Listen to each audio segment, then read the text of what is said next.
Assalamualaikum warahmatullahi wabarakatuh. Saya Melda, calon guru penggerak angkatan 11 Kabupaten Ogan Komering Ilir dari SMP Negeri 1 Teluk Gelam. Pada video ini, saya akan memaparkan aksi nyata modul 1.4 diseminasi budaya positif. Dengan fasilitator Ibu Marini Puspasari dan Ibu pengajar praktik Ibu Raden Ayu Komaria. Adapun latar belakang dilaksanakannya diseminasi positif di sekolah, yaitu belum menyeluruhnya pemahaman warga sekolah, terutama guru, tentang penerapan konsep-konsep inti budaya positif di sekolah, seperti disiplin positif, motivasi perilaku manusia, nilai-nilai kebajikan universal, kebutuhan dasar manusia, posisi kontrol guru, keyakinan kelas, dan penerapan segitiga restitusi. Diharapkan jika seluruh konsep inti tersebut dipahami oleh seluruh warga sekolah, maka akan terbangun budaya positif yang baik di lingkungan sekolah. Adapun tolak ukurnya terdiri dari terlaksananya diseminasi budaya positif di sekolah, terbentuknya keyakinan kelas melalui kegiatan kesepakatan kelas yang dilakukan bersama wali kelas dan murid dan guru konsisten dalam menjalani keyakinan kelas yang sudah disepakati, terlaksananya penyelesaian masalah siswa dengan penerapan segitiga restitusi. Lini masa tindakan yang pertama, berkoordinasi dengan kepala sekolah dan meminta izin untuk melaksanakan diseminasi budaya positif di sekolah bersama rekan guru. Melakukan diseminasi konsep inti budaya positif, berkoordinasi dan berkolaborasi dengan rekan guru untuk membuat keyakinan kelas masing-masing. Adapun dukungan yang dibutuhkan, yang pertama, dukungan dari kepala sekolah, rekan guru, dan murid agar tindakan yang telah disusun dapat dilakukan secara lancar dan menyeluruh. Sarana dan prasarana untuk menumbuhkan budaya positif di sekolah, kemudian dukungan orang tua siswa. Berikut adalah kegiatan diseminasi budaya positif di SMP Negeri 1 Teluk Gelam. Bismillahirrahmanirrahim. Assalamualaikum warahmatullahi wabarakatuh. Selamat pagi, salam sejahtera untuk kita semua. Langsung saja, yang terhormat Ibu Evi Sepriati SAG MSI selaku Kepala SMP Negeri 1 Teluk Gelam yang pada hari ini mewakili. Selanjutnya yang terhormat Waka Kurikulum Ibu Dwi Admila MPD. Selanjutnya yang terhormat Ibu Melda SPD selaku narasumber kita pada kegiatan hari ini, serta yang terhormat Bapak Ibu peserta kegiatan hari ini yang berbahagia. Langsung saja, alhamdulillah, puji syukur kita panjatkan kehadiran Allah Subhanahu wa Ta'ala, karena berkat rahmat-Nya kita bisa berkumpul bersama-sama pada pagi hari ini untuk bersama-sama kita menambah ilmu dari narasumber kita yang luar biasa pada pagi hari ini. Kemudian kegiatan kita pada pagi hari ini yaitu mengusung tema diseminasi budaya positif. Sebelum mulai acara, izin perkenalkan, saya Dinda Syadintia selaku moderator pada pagi hari ini untuk membacakan susunan acara. Yang pertama pembukaan, yang kedua menyanyikan lagu Indonesia Raya, yang ketiga sambutan, kemudian keempat acara inti, selanjutnya doa, dan terakhir penutup. Untuk mengawali acara kita pada pagi hari ini, marilah kita bersama-sama melafazkan basmalah. Selanjutnya yaitu menyanyikan lagu Indonesia Raya. Kepada Bapak Ibu silakan untuk dimohon berdiri.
duduk kembali.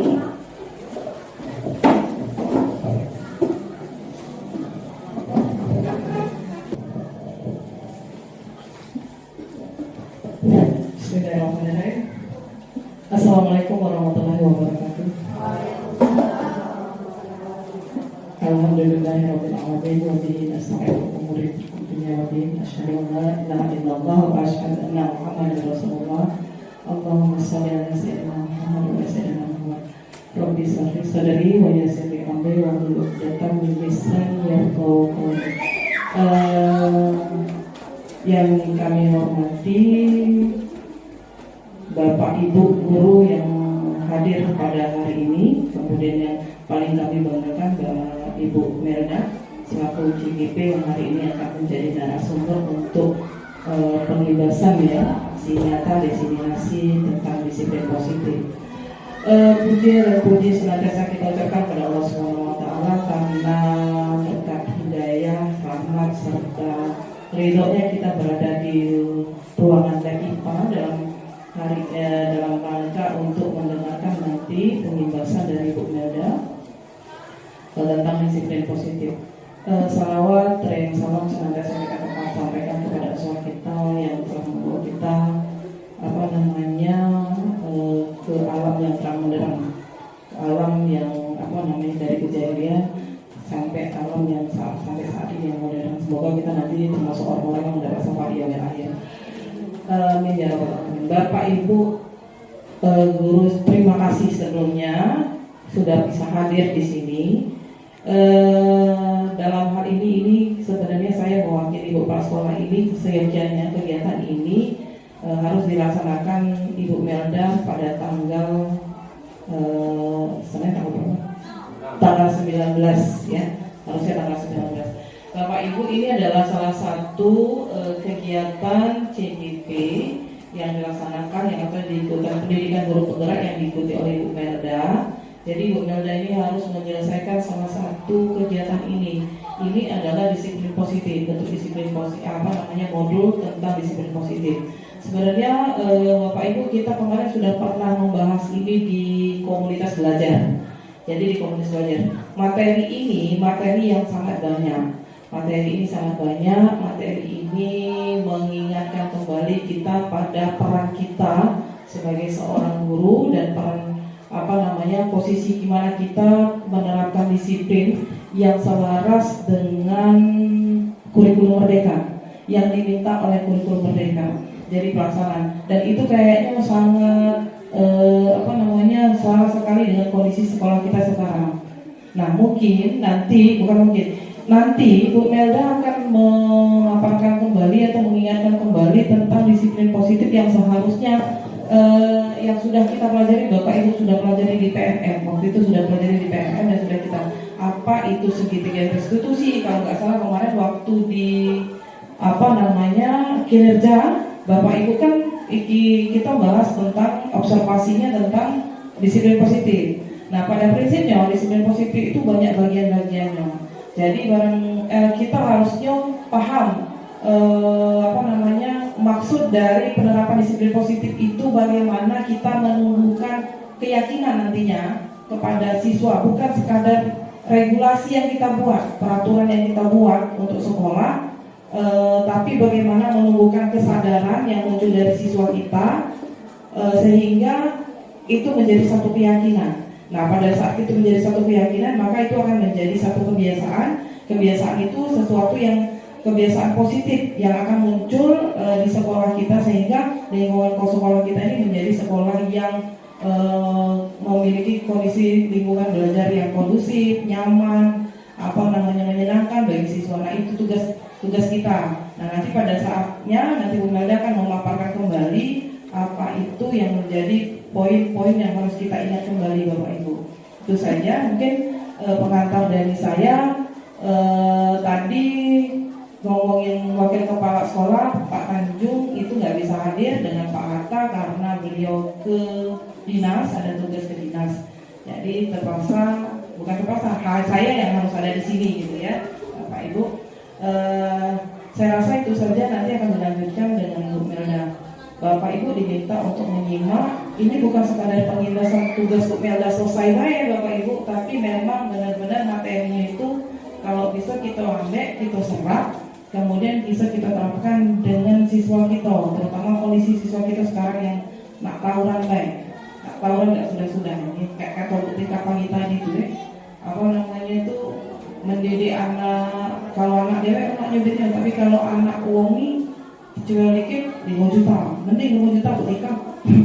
Lebih bisa ratusan juta ya, bahkan padahal lanjutannya tuh anaknya nih ya Allah kurang ajar luar biasa kadang-kadangnya memang karena itulah kadang-kadang pendidikan dari dalam rumah atau dari lingkungan keluarganya juga kurang, jadi dia mencari-cari.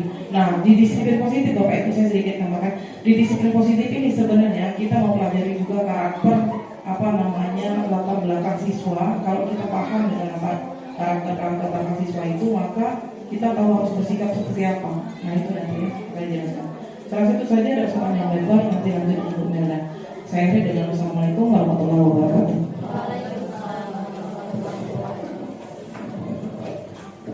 Baiklah, terima kasih pada Ibu Yarnila.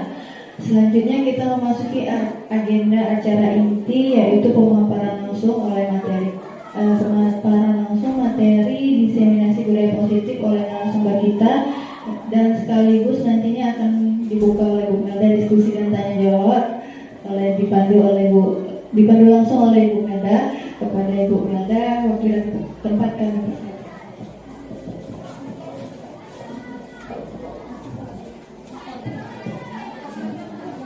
Bismillahirrahmanirrahim. Terima kasih Bu Moderator.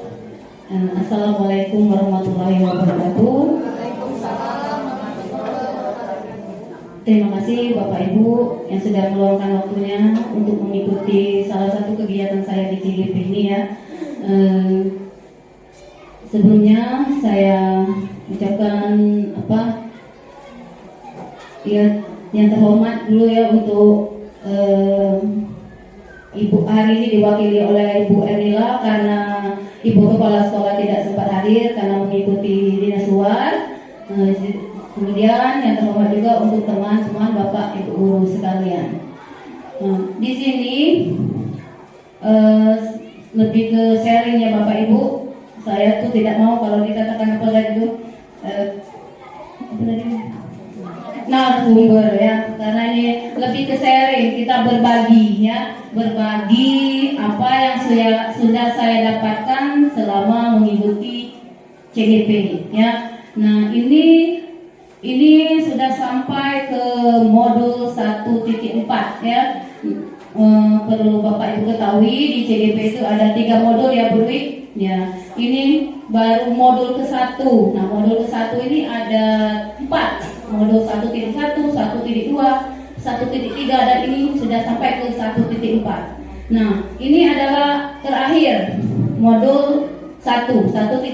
Jadi terakhir ini dibuatlah aksi nyata sama seperti kita di PMM ya, dibuat aksi nyata. Nah pada aksi nyata kali ini yaitu tentang budaya positif.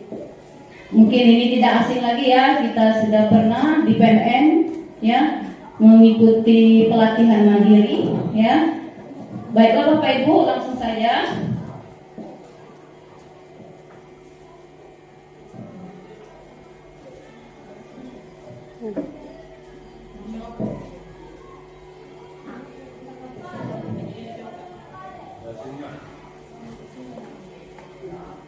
Ya, kita ice breaking dulu, tapi ice breakingnya tidak usah joget-joget ya. Kita senyum selama 30 detik ya. Jadi supaya tidak tegang ya, sesuai dengan tema kita hari ini budaya positif. Jadi ibu-ibu, bapak, saya minta untuk berpasangan ya, saling berhadapan ya. Ya. Ya. Ya, senyum yang lebar Bapak Ibu ya. Tolong Bu Linda, waktunya diatur, tampaknya 30 detik. Ketika saya mulai hitungan yang ketiga, dimulai ya Bapak Ibu. Ya. Yang tidak ada pasangan, silakan Pak Eldo, Pak Andi. Ya. Ya, silakan berhadapan sudah ya.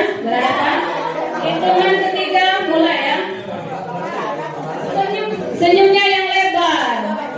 Ya, mata saling bertatapan ya. Mulai 1, 2, 3.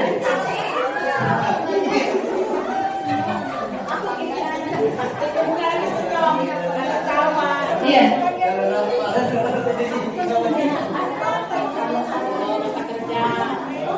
Senyumnya yang lebar.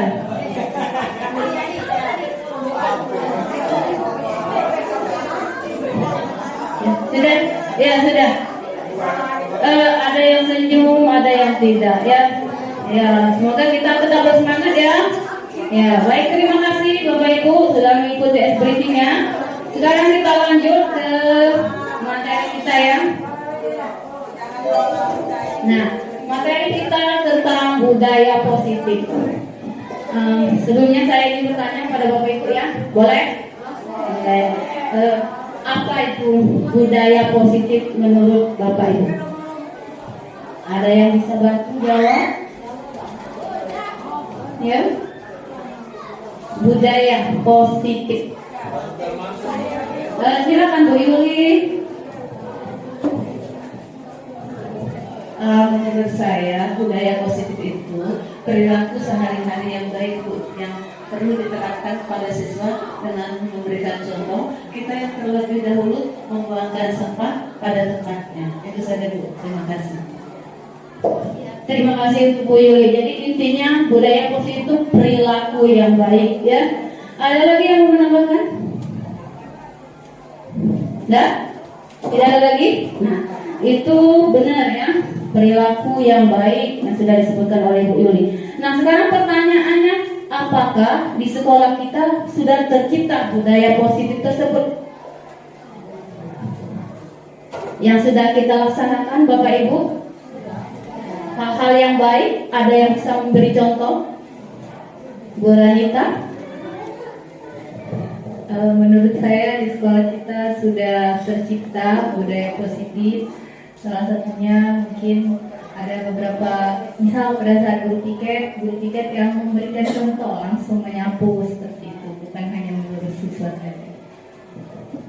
Baik, terima kasih. Ada yang bisa menyampaikan? Lagi? Menambahkan? Budaya positif mungkin kalau sudah yang di sekolah kita sudah banyak ya. Salah satunya kegiatan kita di hari Jumat ya, baca Yasin itu juga budaya positif. Apel pagi itu juga budaya positif. Sebenarnya sudah kita lakukan ya. Tinggal mempertahankannya dan meningkatkannya ya. Tuh. Kemudian kita lanjut.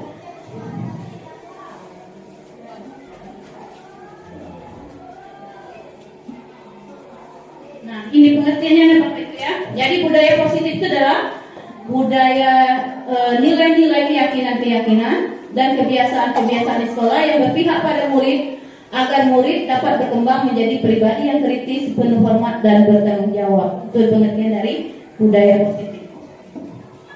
Nah, ini pada modul 1.4 tentang budaya positif ini ada beberapa konsep inti yang sudah kami pelajari ya. Ada 8 ya, yaitu perubahan paradigma belajar, disiplin positif, nilai-nilai kebajikan, kebutuhan dasar manusia, motivasi perilaku manusia, posisi kontrol, keyakinan kelas, dan segitiga restitusi. Ini tidak asing lagi ya, sudah kita lakukan waktu mengikuti pelatihan mandiri di PMM. Keyakinan kelas juga sudah kita buat ya, di kelas sudah kita lakukan. Nah, yang pertama yaitu pembelajaran dengan paradigma baru ya. Kalau dulu kita kan belajar masih kurikulum 2013. Sekarang kita sudah kurikulum merdeka. Jadi ciri khas dari kurikulum merdeka itu yaitu pembelajaran yang berdiferensiasi ya. Pembelajaran yang berpihak kepada murid ya. Itu berdasarkan profil belajar Pancasila. Nah, selanjutnya tentang disiplin positif. Tidak asing lagi ya bagi kita apa itu disiplin. Bapak Ibu, saya juga minta bantuan sekarang. Siapa yang bisa menjelaskan apa itu disiplin? Karena kata-kata ini sudah tidak asing lagi ya. Ya, Pak Eldo.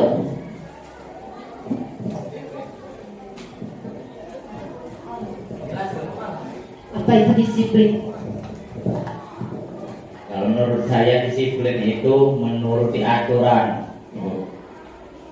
Aturan misal sekolah. Kalau untuk siswa sekolah jam 7:15 harus masuk, berarti kita sebelum 7:15 harus datang ke sekolah. Kemudian banyak aturan disiplin, memakai seragam yang pas, memakai sepatu, banyak sekali Bu. Mungkin itu saja.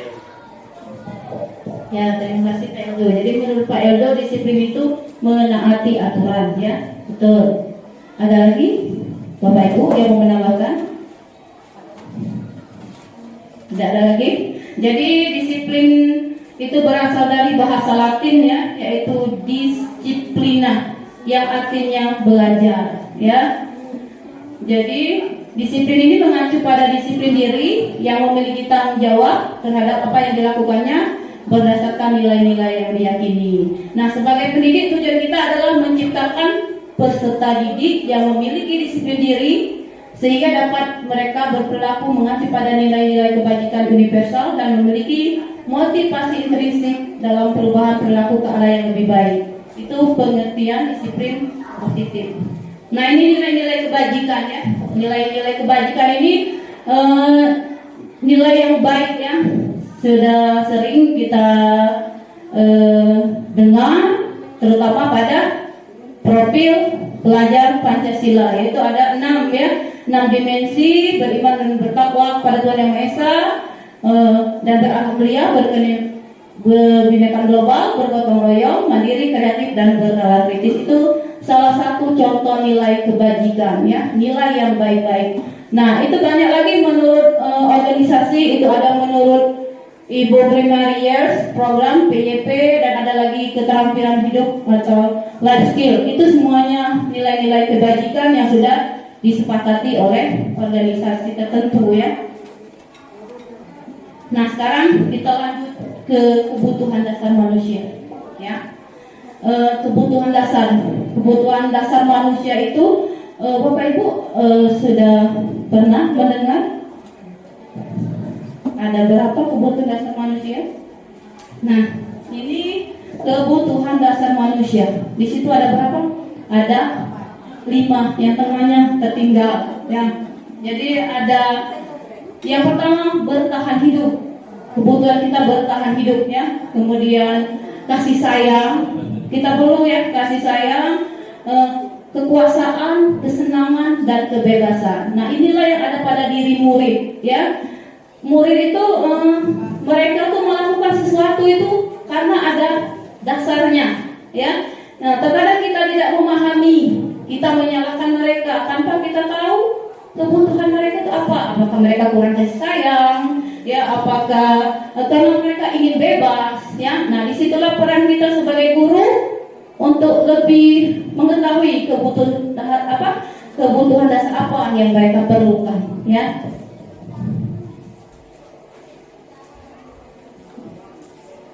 Nah, ini tadi pengertiannya Bapak Ibu ya, baca sendiri.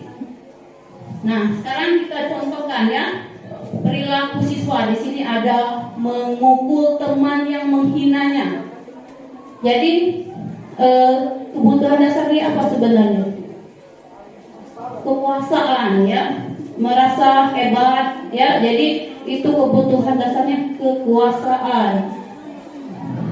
Pertanyaan pada saya, apakah ada cara untuk memenuhi kebutuhan kekuasaan tanpa melakukan kekerasan? Ada?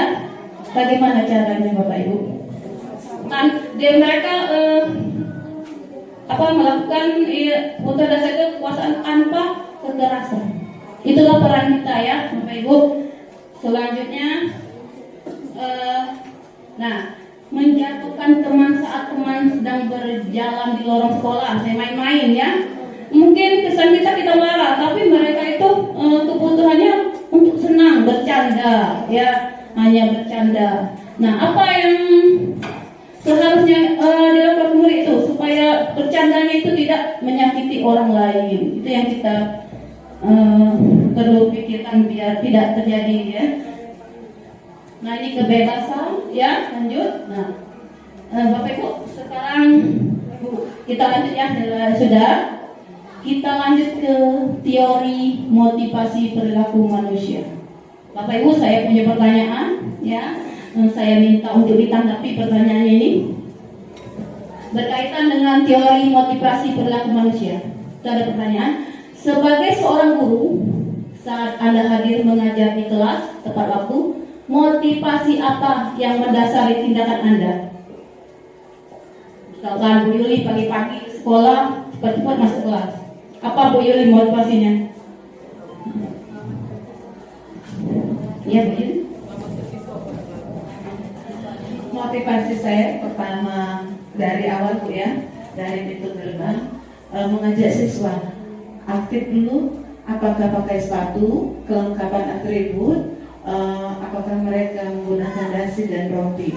Yang kedua, pas dalam kelas, apakah kebersihan kelas itu utama bagi saya Bu ya, karena kelas yang nyaman itu diawali dari kebersihan. Itu saja Bu. Terima kasih. Terima kasih Bu Yuli. Jadi motivasinya bagaimana? Ada lagi Bapak Ibu? Iya Bu Yuli, motivasinya apa? Motivasi datang tepat waktu ke kelas ya tanggung jawab. Sebagai guru kita harus bertanggung jawab dan apa yang harus kita kerjakan. Itu yang pertama. Yang kedua, kita tidak efektif mengajak siswa untuk disiplin, untuk datang tepat waktu kalau kitanya tidak bisa memberi contoh. Contoh kecil, apel pagi. Kita nyuruh siswa datang 7.15, lahwong kitanya juga tidak bisa menerapkan itu. Jadi bagaimana kita bisa mendisiplinkan siswa kalau dari diri kita pun seperti itu. Terima kasih. Terima kasih Bu Yuli, bagus sekali ya. Jadi motivasinya karena tanggung jawab. Bapak Ibu ada yang lain? Apa karena takut dengan ibu kepala sekolah? Ada yang takut dengan ibu kepala sekolah? Ya. Atau ada lagi yang karena pengen mendapat pujian, datang pagi rajin? Ada Bapak Ibu? Ada. Siapa? Bu Amel? Oh Bu Dinda. Bu Dinda yang mana motivasinya Bu Dinda? Tidak ada motivasi Bu Dinda. Jadi benar ya. Nah, jadi terima kasih Bu Yun ya, bagus sekali jawabannya. Jadi motivasinya karena rasa tanggung jawab. Itulah yang seharusnya dimiliki oleh seorang guru ya. Jadi motivasi perilaku manusia itu ada 3 ya. Itu yang sudah saya sebutkan tadi ya. Yang pertama untuk menghindari ketidaknyamanan atau hukuman. Nah, yang tadi kata saya takut dengan ibu kepala sekolah misalnya. Yang kedua untuk mendapatkan imbalan atau mendapat itu tadi pujian ya. Nah, yang kedua ini motivasinya berasal dari luar, eksternal ya, karena takut dengan hukuman dan ingin mendapat pujian. Nah, yang ketiga ini yang kata Bu Yuyun tadi, menghargai diri sendiri, rasa tanggung jawab. Ini berasal dari diri kita sendiri ya. Nah, kita berharap kita semuanya mempunyai motivasi yang ketiga. Amin. Nah, walaupun masih ada juga ya yang pertama yang kedua. Ya lanjut Bapak Ibu. Nah, lanjut ya Bapak Ibu. Masih semangat ya? Terima kasih. Nah, selanjutnya yaitu 5 posisi kontrol guru. Nah ya. Coba dari situ penghukum, pembuat merasa bersalah, teman, pemantau, manajer. Kita tanya dalam diri kita sendiri dulu. Posisi saya apa sekarang? Teman. Siapa lagi? Bu, ada yang posisi sebagai teman? Partner tidak ada Bu. Amel di situ partner. Manajer. Ada yang sebagai penghukum masih sebagai penghukum? Pembuat merasa bersalah? Ada ya. Kita sadar kelima ini, nah ya, terbaca ada Bapak Ibu? Nah, di situ ada penghukum, pembuat orang merasa bersalah, teman, pemantau, dan manajer. Ya, nah posisi yang paling ideal itu adalah posisi manajer. Ya, manajer apa? Yang ada apa? Kesepakatan kalau anak itu bersalah tidak langsung kita hukum, tapi kita ajak ya dari hati ke hati. Ya, bercerita melalui apa pendekatannya segitiga restitusi, ya segitiga restitusi. Nah, ini kalimatnya ada ya. Nah, kalau positif ada yang masih posisi pada posisi teman, banyak, ya banyak kita masih pada posisi teman ya. Misalkan gini posisi teman itu. Ayo lakukan demi ibu, misalkan dia masih di kelas tidak mengerjakan tugas. Ya, kita kata-kata kita seperti ini. Ayo lakukan demi ibu, itu teman, ya. Misalkan, nah sebagai pemantau juga mengamati, ya. Misalkan apa peraturannya, nah itu sebagai pemantau. Ini posisi 5 kontrol guru, ya. Kita harapkan kita berada di posisi manajer, ya. Jangan lagi sebagai penghukum atau pembuat merasa bersalah. Ibu-ibu bisa mencontohkan kalimatnya kalau membuat orang merasa bersalah pada anak, misalkan. Ini kalimatnya contohnya, seharusnya kamu sudah tahu, ibu lelah mengatakannya, ibu stres. Nah, itu stres ibu. Itu jadi anak merasa, oh iya, gara-gara saya ibu jadi stres. Nah, jadi dia merasa bersalah, datang ke rumah dia berpikir terus ya. Itu kita harapkan jangan lagi ya, Bapak Ibu. Lanjut. Nah, kita latihan. Ya, di situ ada beberapa kalimat. Saya kecewa sekali dengan kamu. Itu sebagai apa, Bapak Ibu? Kita lagi. Betul. Jangan rame-rame.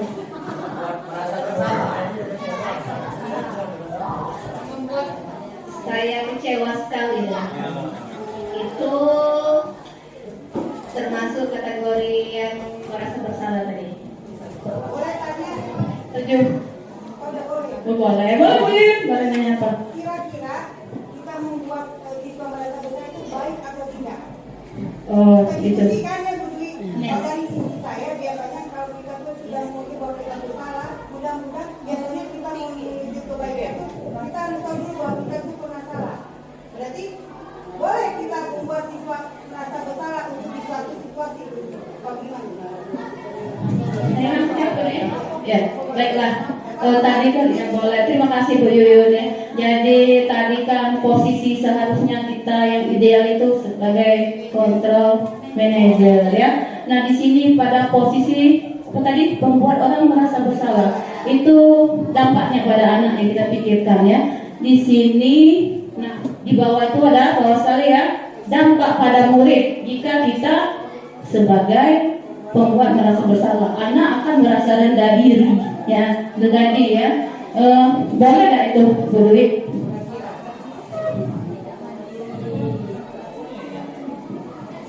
Ya boleh Bu Dwi. Sebenarnya saya tuh pengen nyampein Bapak Ibu tentang disiplin positif ini benar. Tapi ini kayaknya apa saya bawa sekarang ya? Kita itu gini Bapak Ibu dalam disiplin positif ini diterapkan 5 posisi kontrol guru. Jadi sebagai teman, sebagai manajer, sebagai pembuat bersalah, kemudian sebagai pemantau. Nah, apa itu?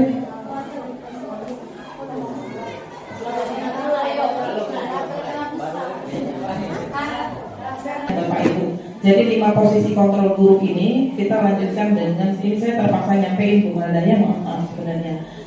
supaya nyambung materi Bapak Ibu. Jadi posisi kontributor di limo itu yang pertama itu sebagai misalnya kalau kita sebagai tadi merasa bersalah, membuat merasa bersalah tadi Bapak Ibu sudah tahu pertanyaan naik gara-gara KW ibu nggak bisa ini, atau misalnya tadi kalimatnya aku kecewa nian, ibu kecewa nih dengan kamu.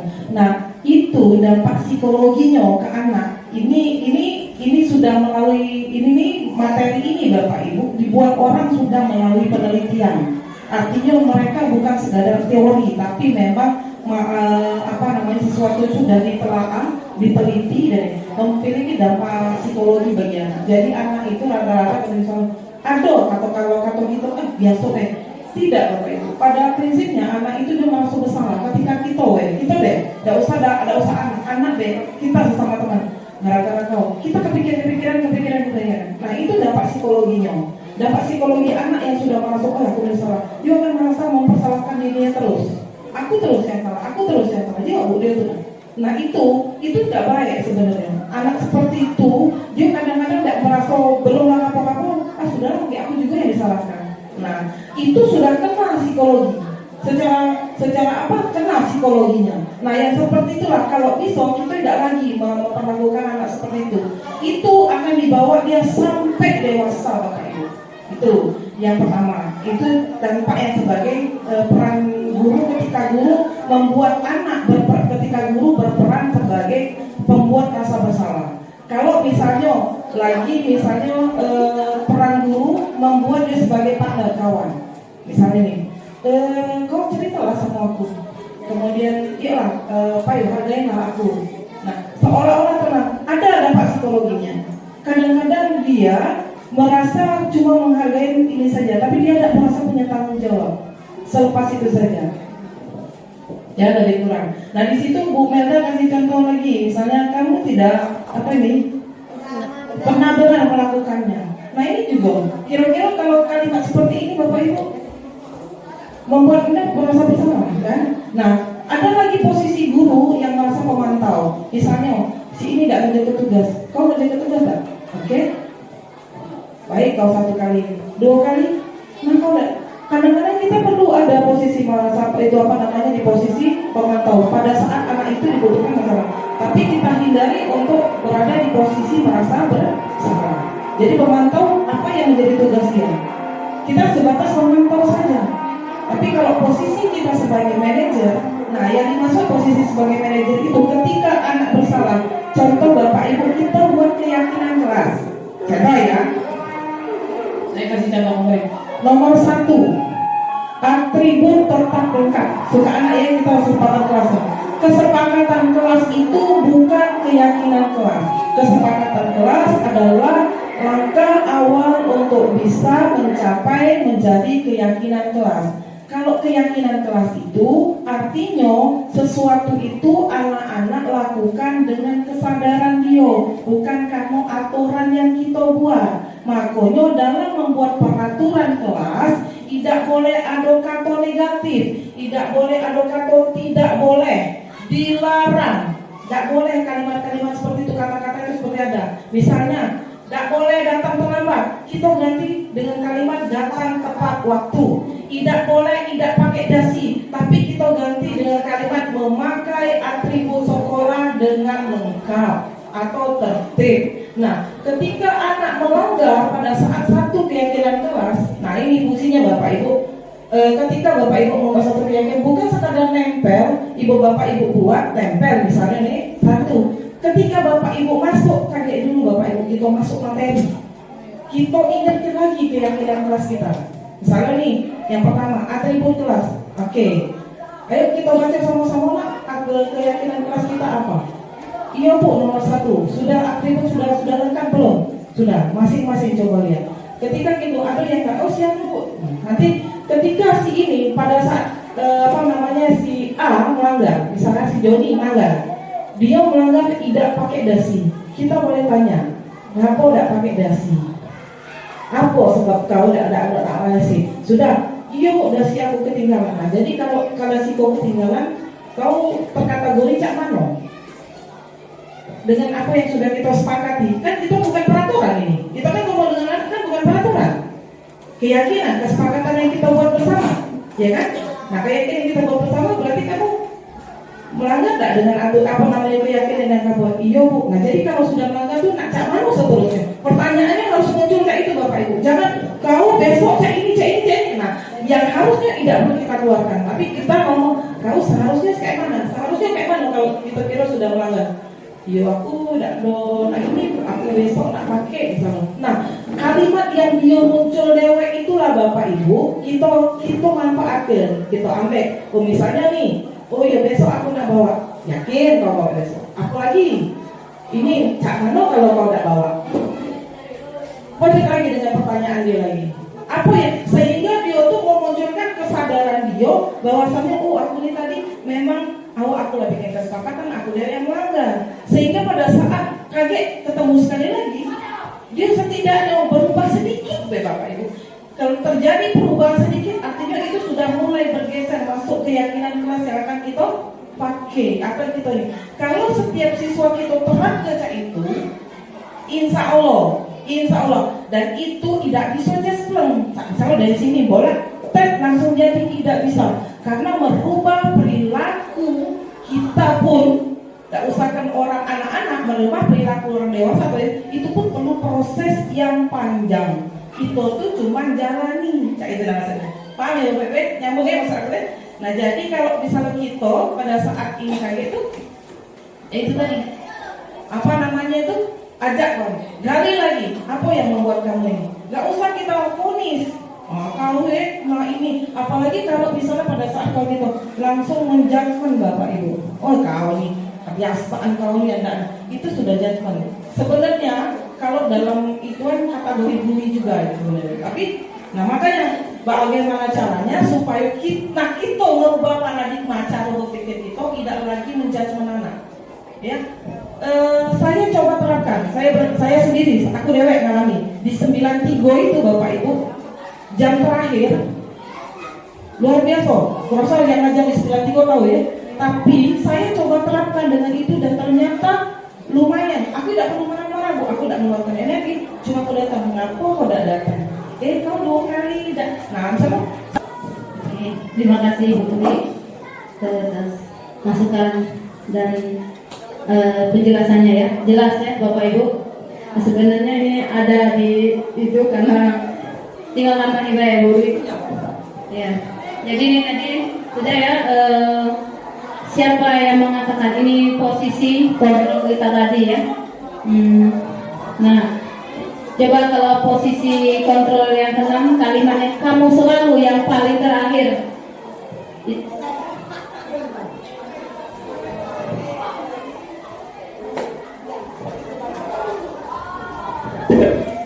Keyakinan kelas tadi sudah dibahas dulu panjang lebar ya. Jadi memang ada pembahasannya di budaya positif. Ya Bu Atika masih semangat? Ya. Nah, yang berkaitan dengan keyakinan kelas, mengapa tidak peraturan saja? Mengapa harus keyakinan kelas? Ya. Apa beda antara peraturan dengan keyakinan Bapak Ibu? Ada yang tahu? Apa beda peraturan dengan keyakinan? Kalau peraturan itu kan dibuatnya sepihak ya. Kalau keyakinan itu kan kita buatnya dua arah sama-sama itu ya. Nah, mengapa tidak peraturan saja? Mengapa harus keyakinan kelas? Seperti dijelaskan oleh Bu Dwi tadi, kalimatnya itu tidak boleh ada jangan, tidak boleh ya. Iya, itu masih peraturan kalau ada kalimat jangan, tidak boleh. Tapi kalau sudah keyakinan kelas tidak ada lagi kalimat yang di awal dengan tidak boleh dan jangan itu ya. Kita contohkan, mengapa kita memiliki peraturan harus menggunakan helm bila mengendarai kendaraan roda 2? Keyakinan kita apa? Iya, untuk keselamatan. Nah, sama ya, sama saja dengan kita membuat keyakinan kelas. Kalau sudah yakin, jadi kita tidak merasa terpaksa lagi, ya. Sudah ada motivasi intrinsik ya Bu, motivasi dalam diri kita. Ya, jadi kita melaksanakannya dengan penuh tanggung jawab dari diri, ya. Nah ini saya minta bantuan lagi Bapak Ibu, ya.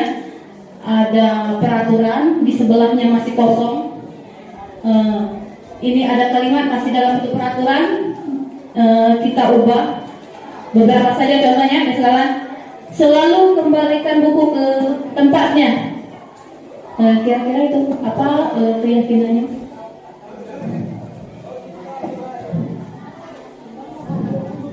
Ada yang tahu? Ya, keyakinan atau nilai kebajikannya boleh. Kembalikan buku kepada tempatnya. Tanggung jawab, maksud Bapak Ibu? Tanggung jawab, ya. Ada lagi? Selain tanggung jawab? Kebiasaan. Itu yang kita buka di sini adalah nilai kebajikannya, nilai kebajikan yang ada pada peraturan itu. Ya, disiplin, betul. Ya. Kemudian itu banyak lagi ya, hanya beberapa contoh. Misalnya, hadir di sekolah 15 menit sebelum pembelajaran dimulai, itu termasuk disiplin, ya. Ya, itu nilai kebajikannya. Bergantian atau menu giliran juga disiplin. Itu yang nilai kebajikannya yang kita ambil dari peraturan kelas. Paham ya Bapak Ibu? Ya. Nah, ini ya. Jadi dari peraturan kelas menjadi keyakinan kelas, kemudian menciptakan lingkungan yang positif. Jadi kalau kita benar-benar dilakukan ya, keyakinan kelas itu kalau benar-benar dilakukan, anak-anak sepakat ya, memang sudah tertanam dari hati mereka, akan menciptakan lingkungan positif, sehingga terakhirnya timbullah budaya positif di sekolah. Ya, jadi dasarnya berasal dari peraturan kelas awalnya ya, menjadi keyakinan kelas. Nah, ini contoh kesepakatan kelas ya. Tidak ada lagi kalimat jangan, tidak boleh. Ini contohnya, kami guru dan murid yang saling menyayangi. Itu ya kalimatnya. Kami murid yang peduli dengan teman-teman. Ini contoh kesepakatan kelas. Jadi tidak ada lagi kalimat tidak boleh dan jangan ya. Nah, terakhir. Nah, ini terakhir. Poin yang terakhir yaitu segitiga restribusi. Kita sudah pernah mendengar semuanya ya. Ya, yang sudah mengerjakan untuk pelatihan mandiri di PMM sudah tahu ya. Nah, ini adalah posisi kontrol kita pada posisi manajer ya. Ada 3 tahapan. Apa itu segitiga restitusi? Yaitu proses dialog yang dijalankan oleh guru agar dapat menghasilkan murid yang mandiri dan bertanggung jawab. Jadi setelah mereka melakukan kesalahan, ya kita ajak berdialog, nanti akan menghasilkan atau murid yang mandiri dan bertanggung jawab. Jadi tidak ada yang tadi merasa bersalah, rendah diri, ya. Mereka akan menjadi murid yang mandiri dan bertanggung jawab. Nah, ada 3 langkah dalam segitiga restitusi, yaitu validasi tindakan yang salah, menstabilkan identitas, dan menanyakan keyakinan kelas. Ini tahap-tahapannya. Yang pertama, menstabilkan identitas. Ya, ini berdasarkan prinsip membuat kesalahan adalah bagian dari proses pembelajaran. Jadi anak tuh kalau salah tidak langsung kita hukum, karena setiap orang pasti pernah salah, apalagi anak-anak ya. Kita tua saja masih sering salah, apalagi anak-anak ya. Nah, iya, itulah manusia, tidak luput dari salah dan dosa. Nah, kalimatnya ya, saat kita melakukan segitiga restitusi dengan anak ya, kalimat pada saat menstabilkan identitas, maksudnya menstabilkan identitas ini mengembalikan anak kepada posisi semulanya ya. Kan dia sudah melakukan kesalahan ya, kita kembalikan lagi sebelum posisi dia sebelum melakukan kesalahan, menstabilkan identitas ya. Kalimatnya ini ya, kita gunakan ya, berbuat salah itu wajar. Kita omong ya, jangan langsung kita bilang kamu ini, nah boleh ya. Jadi tidak ada manusia yang sempurna. Ya. Kata-katanya ya sangat menyentuh. Ibu bapak pernah melakukan itu waktu di sekolah dulu. Ibu bapak tidak mau mencari siapa yang salah, tapi ibu bapak ingin mencari solusi dari permasalahan ini. Itu kalimat yang kita gunakan pada menstabilkan identitas. Nah, yang kedua, validasi tindakan yang salah, ya, berdasarkan prinsip perilaku tadi ya. Ya, ini kalimatnya kamu pasti punya alasan melakukan hal itu. Jadi kita tanya, pasti mereka punya alasan mengapa mereka berbuat demikian ya. Kemudian kamu patut bangga karena telah berhasil melindungi sesuatu yang penting buatmu. Kamu melakukannya karena mempertahankan sesuatu yang penting bagimu. Ini kalimat yang kita gunakan saat validasi tindakan yang salah. Dan terakhir, menanyakan keyakinan kelas yang sudah disepakati. Ya, ini tahap yang ketiga. Berdasarkan prinsip teori kontrol bahwa dasarnya termotivasi secara intrinsik dari dalam diri. Ya, nah kalimatnya seperti ini. Apa keyakinan kelas kita? Kita tanyakan terakhir ya. Sudah dari yang pertama, kedua, dan terakhir yang ketiga. Apa keyakinan kelas kita? Kita tanyakan dengan mereka. Mengingat kembali ya. Kemudian nilai-nilai apa yang telah kita sepakati? Terakhir, kamu ingin menjadi orang seperti apa? Nah itu ya, tahap segitiga restitusi. Nah demikianlah Bapak Ibu paparan saya hari ini ya. Kalau ada salah-salah kata ya, saya minta maaf karena masih proses belajar. Kita sama-sama belajar ya. Mudah-mudahan untuk lebih baik lagi ya Bu Dwi ya, dengan bimbingan Bu Dwi ya. Saya akhiri dengan ucapan wabillahi wassalamualaikum warahmatullahi wabarakatuh. Kembali ke moderator. Baiklah, terima kasih kepada Ibu Nada selaku pemateri, dan juga terima kasih atas pemaparan dan diskusi yang luar biasa sehingga kita banyak mendapat bekal supaya kita bisa mengaplikasikan di kegiatan belajar mengajar kita di sekolah. Dan juga semoga pemaparan Bu Melda tadi memberikan kita inspirasi lebih banyak untuk terus sebagai pendidik, untuk terus berkembang, bergerak dan menggerakkan siswa-siswi kita di SMP ini untuk menjadi lebih baik lagi. Boleh kita beri aplaus dulu buat Ibu Melda. Selanjutnya kita memasuki agenda baca doa. Doa ini kita boleh. Bapak Ibu, saya nambahkan sedikit supaya nyambung apa yang dinyampaikan Bu Melda. Jadi yang dimaksud dengan segitiga restitusi kemarin itu kalau nggak salah waktu kita kinerja kan Bapak Ibu menerapkan disiplin positif. Nah, pemilihan itu rata-rata ada beberapa komen dari kepala sekolah tentang penerapan segitiga restitusi. Nah, yang dimaksud segitiga restitusi ini itu sama halnya dengan kita memposisikan kita berperan ketika kita guru sebagai manajer. Artinya pada saat kita berperan sebagai manajer, kita itu tidak langsung menyalahkan siswa. Jadi misalnya, nah penerapan segitiga restitusi seperti ini misalnya contohnya ya Bapak Ibu ya.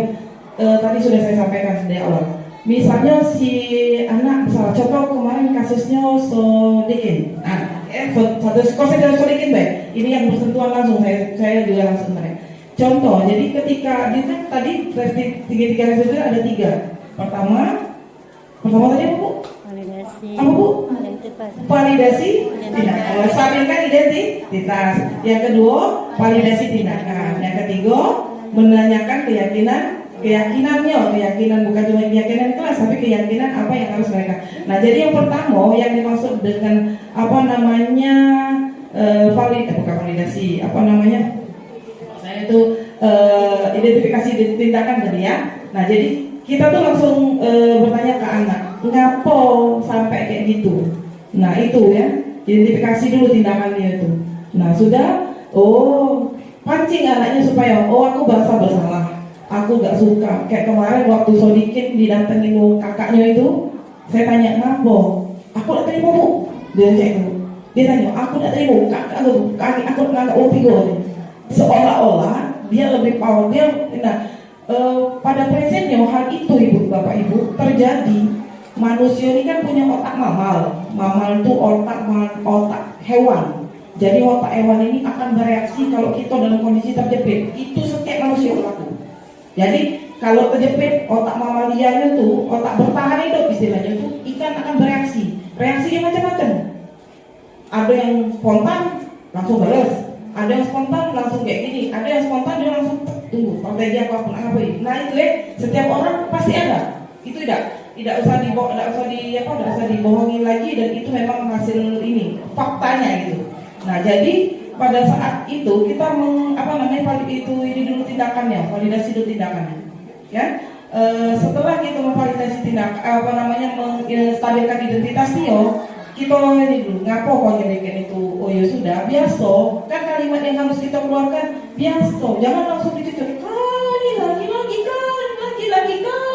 Nah itu tidak menstabilkan, tidak menstabilkan itu. Tapi ngapo kalau cucuk itu tuh alasan kau tuh ngapo, biarlah dia nak ngoceh dulu bapak ibu sudah ya. Nah kau sudah kenalkan. Nah kau kan lah tahu ya. Nah pada saat itu kita sudah tahu dia menstabilkan identitas dia lah ngoceh kayak dulu sudah tahu kau kan. Nah sekarang kau tuh salah kau tuh di mana, baru kita memvalidasi bahwasan tindakan dia yang salah tuh yang kalau kita tidak mampu gurunya laminya, iyalah dia jadi berontak, ya kasih dia kayak ini terus ya.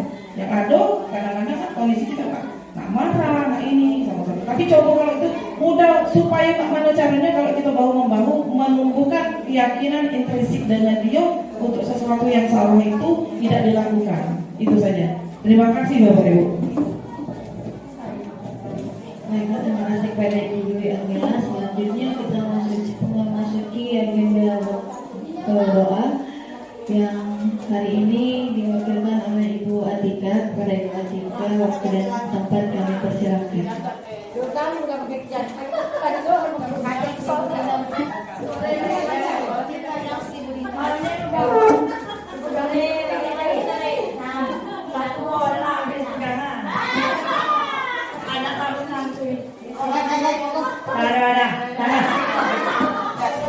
A'udzubillahi minasyaitonirrajim. Bismillahirrahmanirrahim. Alhamdulillahirabbil alamin. Wassalatu wassalamu ala asyrofil anbiya'i wal mursalin wa ala alihi washabihi ajmain. Allahumma inna nas'aluka salamatan fid din wa afiyatan fil jasad wa ziyadatan fil ilmi wa barakatan fil rizqi wa tawbatan qabla al-maut wa rahmatan minal maut wa maghfiratan ba'da al-maut. Allahumma hawwin alaina fi sakratil maut an-najatan minan nar wal afwa indal hisab. Rabbana la tuzigh qulubana ba'da idh hadaytana wa hab lana min ladunka rahmatan innaka antal wahhab. Rabbana zalamna anfusana wa illam taghfir lana wa tarhamna lanakunanna minal khasirin. Rabbana atina fid dunya hasanah wa fil akhirati hasanah wa qina azabannar walhamdulillahi rabbil alamin.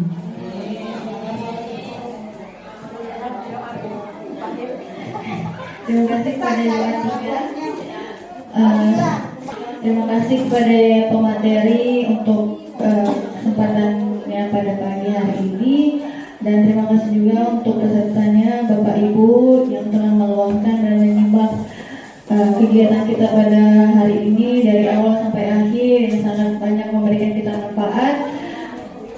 Dan selanjutnya saya mewakili panitia yang bertugas mengucapkan mohon maaf apabila ada kata, perbuatan ataupun kata yang kurang berkenan. Saya mohon maaf, pada Allah saya mohon ampun. Untuk